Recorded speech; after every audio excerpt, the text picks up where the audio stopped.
Hip-hop is a genre with lyrics and images built from real-life experiences and struggle. Whether it's about race, upbringing, addiction, relationships, or identity, rap has given artists a platform to express themselves, connect with listeners, and push conversations about social issues forward.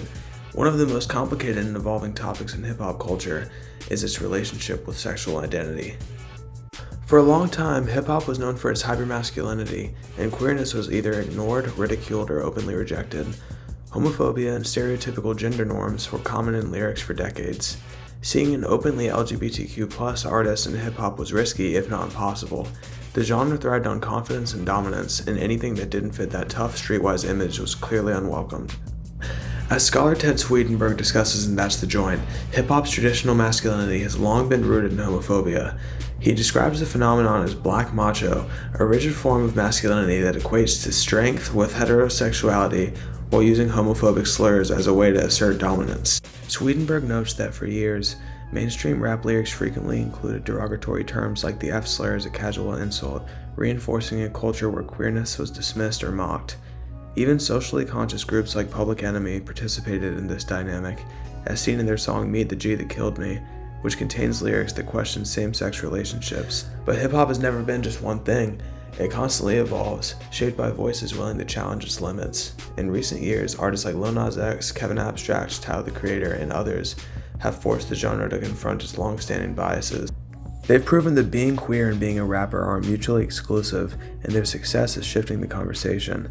More and more, rap fans are embracing diversity in the genre, recognizing that authenticity isn't just about where you're from and how hard you are, it's about telling your truth, whatever that may be.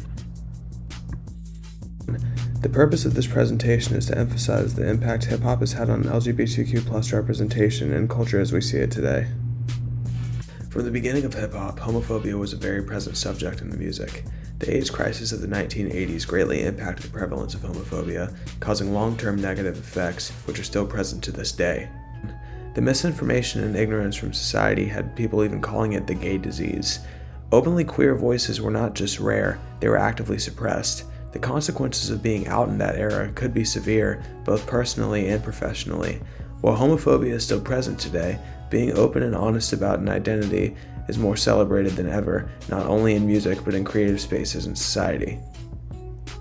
As discussed in an article by ABC News, the hip-hop industry has traditionally been unwelcoming to LGBTQ+ artists, with many fearing backlash from fans or fellow musicians. However, the visibility of openly queer artists today marks a stark contrast to the silence that once surrounded the LGBTQ+ identities in hip-hop. The article highlights how the current generation of LGBTQ+ artists is actively pushing back against the lingering effects of past discrimination, making space for themselves in an industry that historically excluded them. Artists have been bold enough to challenge the long-held norms. Frank Ocean's influence on today's R&B and hip-hop is strong, and he took a risk to his career by coming out as gay. His 2012 open letter about his first love being a man was a turning point. It brought a new level of vulnerability and honesty to the hip-hop community, paving the way for other queer artists. In 2014, Ian Simpson, better known as Kevin Abstract, went on a Kanye West fan website to form Brockhampton, a collective that centered queer identity and experience. By being unapologetically themselves, Brockhampton empowered a new generation of fans and artists to embrace their own identities, regardless of sexual orientation. They became role models for young people who had previously felt marginalized or excluded from the hip-hop community. Tyler the Creator, while initially sparking controversy with some of his earlier lyrics, began to explore themes of identity and sexuality in more nuanced ways, coming out on the song Garden Shed on his album Flower Boy in 2017. After this song, Tyler released the album Igor, an album that dives into complexities of a same-sex relationship through the lens of a fictional character, further showcasing his growth as both an artist and a storyteller. While he was being honest about his own life, he still leaves an air of mystery by speaking through his multiple creative personas. As an artist, he uses these characters as almost a wall of protection, keeping fans at a distance from his personal life, but still starting a conversation about his identity.